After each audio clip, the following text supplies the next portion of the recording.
Hola amigos, ¿qué tal? ¿Cómo están? Vamos a continuar con nuestro comentario de la enciclopedia de Hegel. Habíamos visto 3 parágrafos, ¿sí?, que tenían que ver con la diferencia entre la filosofía y la ciencia empírica visto desde distintos puntos de vista. Y el parágrafo que vamos a ver hoy brevemente, que es el 10, se va a abocar a el método y la necesidad del conocer como tal. Esto, por supuesto, como vamos a ver, es una mera aproximación y se va a ver en mucho más detalle cuando veamos los posicionamientos de la conciencia respecto de la objetividad, ¿okay? Así que, como siempre, voy a leer el parágrafo, voy a hacer un breve comentario y después leeré si hay alguna nota involucrada y haré el comentario como corresponde, ¿sí? Vamos con el parágrafo 10. Recuerden que estoy usando la traducción de Valsplana, en este caso la de Abadá, que es la versión bilingüe, ¿ok? Si ustedes tienen la alianza les va a servir igual, y si tienen alguna otra como la de Ovejero y Mauri, bueno, les va a servir, pero tengan en consideración de que no estamos leyendo exactamente la misma traducción, ¿sí? Ahora sí empezamos. 10. Este pensamiento propio del modo filosófico de conocer precisa él mismo de justificación, tanto respecto de su necesidad como respecto de su capacidad para conocer los objetos absolutos.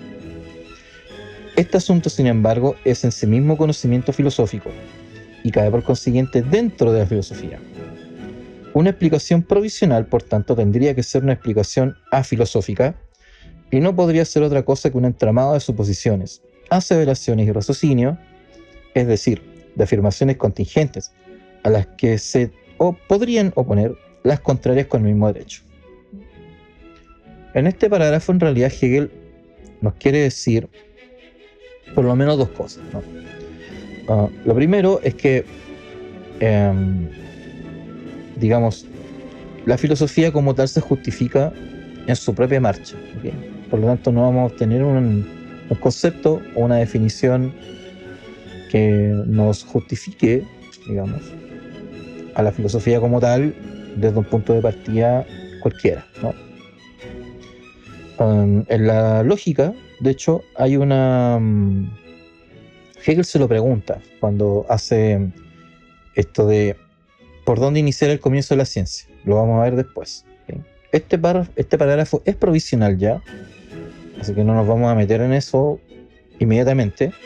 Solo lo quiero señalar, pero también quiero señalar otro aspecto de esto, y es que Hegel, cuando habla acá de que el pensamiento del modo filosófico es en sí mismo conocimiento, parte de la crítica que hace en la fenomenología, ¿no? En la introducción de la fenomenología del espíritu, Hegel critica en general la modernidad, desde Descartes, pero sobre todo Kant, ¿no? Por esta fijación de querer conocer el instrumento de conocer antes del conocer mismo, ¿no? Voy a leer una frase cortita de la fenomenología que, para que vean el nexo, de dónde viene esto con Hegel, ¿no? A ver, para leer esta parte voy a usar la versión de la traducción revisada de Leiva, ¿ok? Esta es la del fondo, ¿sí? Y vamos a leer algo muy breve porque solo quiero mostrar el nexo, no nos vamos a poner a explicar la introducción de la fenomenología, vamos a estar aquí quizás cuánto tiempo. En la página 49, Hegel dice: pero la meta se halla tan necesariamente implícita en el saber como la serie que forma el proceso. ¿Sí? Dice, la conciencia es para sí misma su concepto, ¿ya? ¿Qué pasa? Que en el fondo la filosofía es tanto el conocer como su método mismo, ¿no? Un poquito más adelante, Hegel nos dice, por ejemplo, este movimiento dialéctico que la conciencia lleva a cabo en sí misma, tanto en su saber como en su objeto, en cuanto brota ante ella el nuevo objeto verdadero, es propiamente lo que se llamará experiencia, ¿ya? La experiencia en Hegel va a ser el conocer y va a ser el método y la filosofía misma, ¿no? Esto lo vamos a ver con más detalle, por supuesto. Solo quiero mencionar el nexo, ¿no? Que no quiero detenerme demasiado en la introducción de la fenomenología, porque estamos viendo, por supuesto, la enciclopedia, ¿sí? Pero, por ejemplo, aquí es muy claro aquí lo que dice Hegel en la 52, terminando la introducción, ¿no? Dice, mediante esta necesidad, este mismo camino hacia la ciencia es ya ciencia, y por ello, de acuerdo a su contenido, ciencia de la experiencia de la conciencia. ¿Ya? Esa es una tesis de Hegel, que es una parte, podríamos decir, clave desde su propia filosofía, ¿no? La experiencia en Hegel, por ejemplo, no es experiencia de algo como tal, o no solo eso, ¿ya? No es que es externa al objeto, porque en Hegel, como hemos visto en los comentarios, por ejemplo, que hicimos del texto de la diferencia, o los introductorios, vimos también que en Hegel la separación sujeto-objeto es superada, ¿ya?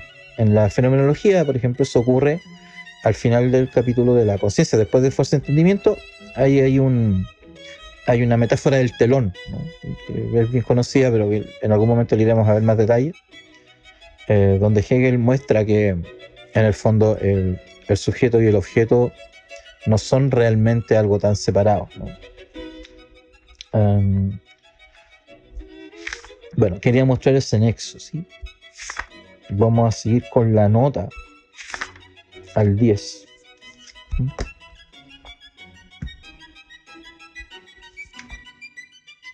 La nota al 10 dice así: un punto de vista capital de la filosofía crítica, o sea, la kantiana, ¿no?, consiste en la afirmación de que antes de emprender el conocimiento de Dios o de la esencia de las cosas es preciso investigar previamente si la facultad de conocer es capaz de semejante tarea. Hay que conocer el instrumento antes de emprender el trabajo que se debe realizar por medio de él, pues si el instrumento no fuese el adecuado, se emplearía vanamente el esfuerzo. Este pensamiento ha parecido tan plausible que ha provocado la mayor admiración y asentimiento y ha retrotraído el conocimiento hacia sí mismo, desde su interés por los objetos a la ocupación consigo, es decir, el interés por lo formal. Pero si uno no quiere engañarse con las palabras, le resulta fácil ver que otros instrumentos, desde luego, se dejan investigar y juzgar mediante otro procedimiento que no sea la aplicación al trabajo peculiar al que están destinados. Pero la investigación del conocimiento no puede acaecer más que conociendo. Con este, así llamado instrumento, la investigación no significa otra cosa que conocerlo. Y querer conocer antes de conocer es tan insensato como el sabio propósito de aquel escolástico de aprender a nadar antes de echarse al agua. Voy a recurrir un poco a la fenomenología de nuevo, porque aquí Hegel está aludiendo de una manera muy directa a lo que ya escribió en ese texto, ¿no? Así que les voy a leer un pedacito, un par de líneas de la fenomenología para que vean también el nexo entre un texto y el otro, ¿no? La introducción, en esta edición, en la página 45, dice así: empieza el texto de esta manera.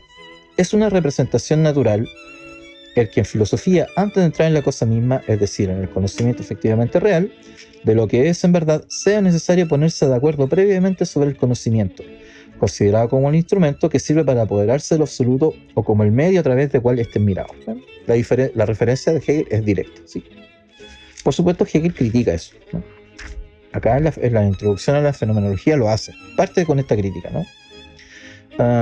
No vamos a desarrollar esta diferencia ahora mismo de tal detalle porque lo vamos a ver un poco más adelante, pero quiero adelantar un par de líneas para que vayan viendo cómo Hegel va introduciendo no solo ciertos conocimientos, ciertas ideas que nosotros tenemos que tener en mente, pero también va haciendo un hilo con su propio trabajo filosófico previo, ¿no? Por ejemplo, no obstante, dice en la 46, si el temor a equivocarse infunde desconfianza hacia la ciencia, la cual se entrega a su tarea sin semejante reparo y conoce de modo efectivamente real, no se ve por qué no ha de sentirse a la inversa desconfianza hacia esta desconfianza y abrigar la preocupación de que este temor a errar sea ya el error mismo. Aquí Hegel, por ejemplo, menciona también esto de que acá se dan por supuestas representaciones acerca del conocimiento como un instrumento y un medium, así como también una diferencia entre nosotros mismos y ese conocimiento. Aquí Hegel, por supuesto, alude al dualismo kantiano, ¿no? Y también a que no hay exactamente claridad, ¿no?, en esta crítica al instrumento de conocer, de desde dónde se hace. Podemos efectivamente, como Hegel dice, criticar la crítica e irnos en un retroceso hacia el infinito, ¿no? Criticando esta crítica de si el conocer del conocer basta, y si no tenemos que volver a conocer del conocer del conocer, ¿sí? Bueno, eso quería mencionar también, porque en la introducción está esta crítica, aunque Hegel después lo va a desarrollar con más detalle, pero ya existe aquí. Y por otra parte, yo quiero también mencionar algo que no es hegeliano, ¿ya?, pero sí me parece bien didáctico, ¿no?, que es la doctrina, digamos, tomasiana, o tomista, si se quiere, de el conocimiento, porque esta teoría medieval existe algo que se llama los precógnita, o los preconocidos, ¿ya? Entonces, como Aristóteles ya había mencionado antes, no todo puede demostrarse, ¿no? Nosotros tenemos que partir, o tenemos ciertas cosas, partimos de ciertos principios que son indemostrables de por sí, pero que se van justificando en la marcha, ¿no? Y también para conocer hay cosas que necesitamos necesariamente presuponer, y no solo presuponer, sino que están ahí, ¿ya? Por ejemplo, el primer preconocido de que Santo Tomás desarrolla, por ejemplo, es que el conocimiento existe, ¿ya? Y que la duda lo único que hace es reforzarlo. Cuando nosotros queremos dudar si conocemos, lo que hacemos es ya conocer. Porque de qué manera podríamos dudar, o de qué manera podríamos saber si esta duda que estamos teniendo acerca del conocer es verdadera o no. Eso implica el conocer mismo. Esto ya lo había visto San Agustín con bastante claridad, ¿no? Hay otro, por ejemplo, preconocido que es así: no hay conciencia de lo que se conoce hasta que se conoce algo. Nosotros, cuando estamos en el proceso de conocer, nos damos cuenta que conocemos cuando conocemos algo. Digamos, nuestra conciencia está ya direccionada hacia algo al conocer, y solamente en el conocer algo es que nosotros podemos decir o saber efectivamente que estamos conociendo, ¿no? Nuestra misma conciencia, nuestra autoconciencia, también surge en este proceso, digamos, del conocer algo. En este caso, por ejemplo, si hacemos, nosotros nos dirigimos a conocer algo, no solamente estamos conociendo algo, sino que sabemos al mismo tiempo que el que está conociendo eso somos nosotros. Entonces, en este proceso de ir a conocer, por ejemplo, la realidad, conocer un objeto, un ente, lo que sea, en ese mismo acto nosotros vamos entendiendo de que el que está conociendo somos nosotros, ¿sí? El conocimiento tampoco es unívoco, ¿ya? Ese es un preconocido que, si bien acá no puede que no nos haga tanto ruido o no venga tan al caso, porque en el caso de por ejemplo, Santo Tomás, que él tiene una doctrina del ser que es analógica, en Hegel es dialéctica. Y eso es importante, porque no podemos tomar de manera unívoca el conocer. No hay una manera única en la cual el conocer se despliega. Y en el caso de Hegel, como lo hemos visto antes, y lo hemos visto incluso en este recorrido de la enciclopedia, ¿no?, hay un desarrollo dialéctico en el cual tanto el conocer, digamos, el sujeto, incluso el mismo objeto se transforma, ¿no? Por otra parte, está que el entender implica conocer la esencia de algo. Esto es muy aristotélico, pero en Hegel también se cumple, ¿no? Hay una mediación, ¿ya? Hay una mediación conceptual. Nosotros lo que hacemos es conocer siempre a un nivel universal, ¿no? Eso es lo que Hegel desarrolla en la certeza sensible de la fenomenología, ¿ya? Cuando Hegel va a criticar tanto la univocidad del conocer como la inmediatez del conocer. porque para Hegel el conocimiento es mediado y dialéctico, y por ejemplo en Santo Tomás el conocimiento es mediado y analógico, pero no es unívoco ni es inmediato. Hay otro preconocido, entendiendo preconocidos cosas que están antes de la reflexión, son como, digamos, cosas que están ahí no solo presupuestas, sino que ya existen, son como preexistentes incluso. ¿Ya? Eso quiero que se comprenda con esto de los precognitas, ¿sí?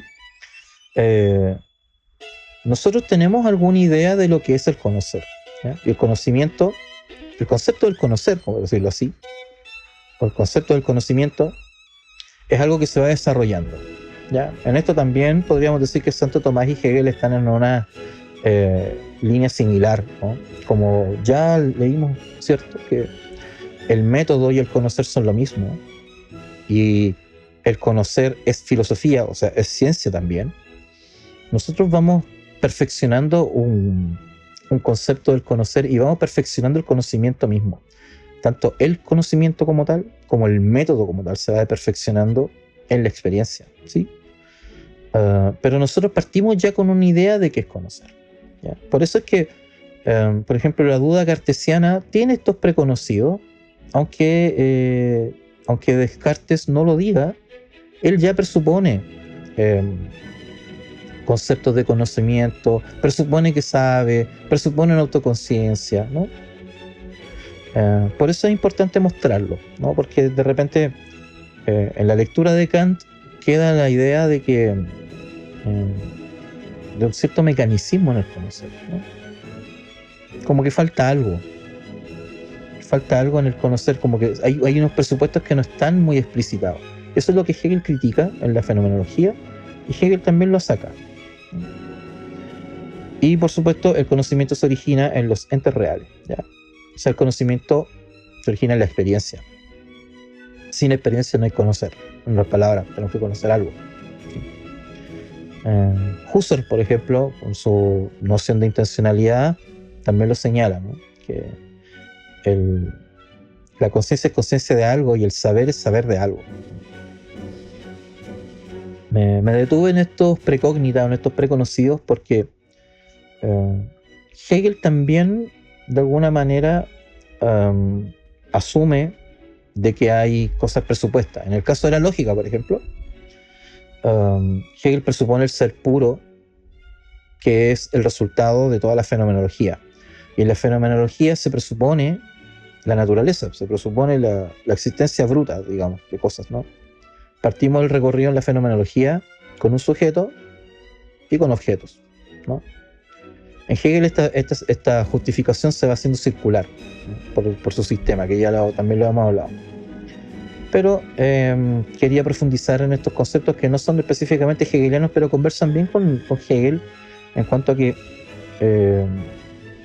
pueden ser de utilidad para entender con mayor profundidad, con mayor claridad, a qué se refiere Hegel cuando está criticando a Kant, está criticando a Kant, está criticando a Locke, ¿no? Y está criticando, por supuesto, el desarrollo que sigue, sobre todo, por ejemplo, Hume también, ¿no? Voy a leer la segunda parte de la nota, ¿ya? Que dice: Reinhold, a quien ha reconocido la confusión que reina en este comienzo, ha propuesto comenzar provisionalmente con un filosofar hipotético problemático y seguir adelante, no se sabe cómo, hasta que resulte sobre qué tal camino se llegue al originalmente verdadero. Considerado más de cerca, este camino conduce al de siempre, a saber, al del análisis de una situación empírica o de una opinión provisional aportada por una definición. Lo que hablábamos recién, experiencia mediada por el concepto, ¿no? No se puede desconocer que en la propuesta de Reinhold recibe una apreciación correcta, consistente en declarar el acostumbrado proceso de presuposición y provisionalidades como un proceder hipotético problemático. Pero este modo correcto de ver no cambia la condición del procedimiento, sino que hace patente su insatisfactoriedad para el comienzo de la filosofía. En el fondo, Hegel acá quiere señalar de que si bien Reinhold ve un cierto defecto en la propuesta crítica de Kant, en realidad él no se sale de ahí. Él continúa el mismo camino kantiano, ¿ya? Ahora, para saber más acerca de lo que Hegel dijo de Reinhold, está el texto de la diferencia entre los sistemas filosóficos de Fichte y Schelling, que nosotros ya analizamos aquí, ¿sí? Pueden ir al canal y consultar la playlist de la diferencia, donde yo hablo precisamente de las críticas que Hegel hace de Reinhold, y que si ustedes han seguido, digamos, el recorrido de este canal, ya tendrán más o menos que en cuenta, ¿no? Si no, vuelvan ahí y vean el video para que tengan claro a qué se refiere. Y bueno, ¿por qué Hegel trae a colación a Reinhold, no? Porque Hegel sigue inmerso en este medio, ¿no? Donde Reinhold, Bardili y otros pensadores que a nosotros no nos suenan de nada, ¿no? Eran relevantes en su época, ¿no? Reinhold fue un profesor, ¿ya? En Jena, y fue uno de los que fue, digamos, divulgadores de la filosofía kantiana, ¿sí? Y fue importante porque a través de Reinhold muchos pensadores de su época leyeron a Kant, ¿ya? Incluido Hegel. Así que es bueno también que se pueda repasar ese texto. El texto de la diferencia es más importante de lo que parece. En ese texto, donde Hegel se pone en la escena, digamos, filosófica de Jena, Hegel hace un análisis bien, bueno, hegeliano, digamos, o sea, desde su punto de vista, ¿no? De todo el panorama filosófico. Así que es un texto que posiciona muy bien al lector antes de entrar en los textos duros de Hegel.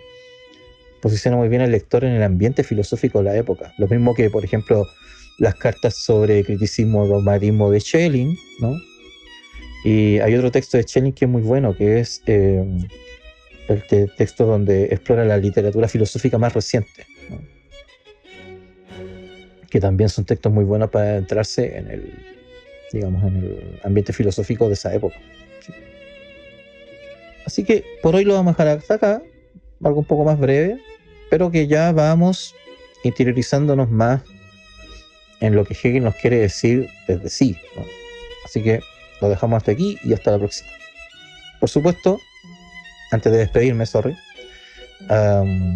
bueno, quienes no se han suscrito, suscríbanse y bueno, apliquen campanita para que les lleguen las notificaciones de los videos nuevos. Y también les cuento, aprovecho de contarles ahora, antes de despedirme, de que voy a hacer una pequeña miniserie de videos acerca de la democracia. Entonces, inauguré una especie de sección de comentarios políticos, bueno, de filosofía política si se quiere, ¿no?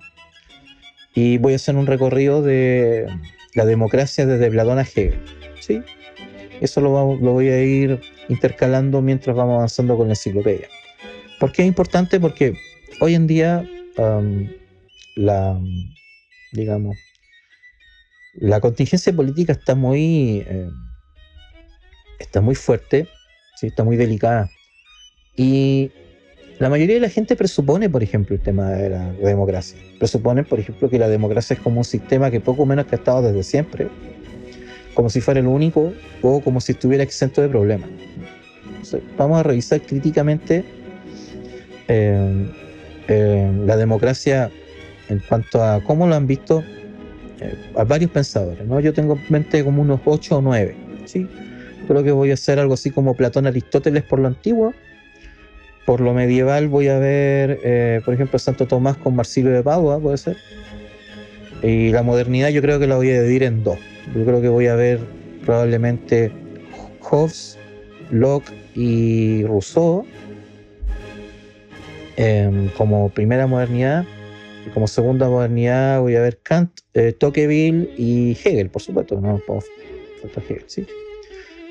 Si hay otro autor que les parece más contingente, o otro menos contingente incluso, ¿no? De los que yo nombré, todas las, digamos, sugerencias son por supuesto bienvenidas, ¿no? Y ahora sí me despido. Cuídense y nos vemos pronto.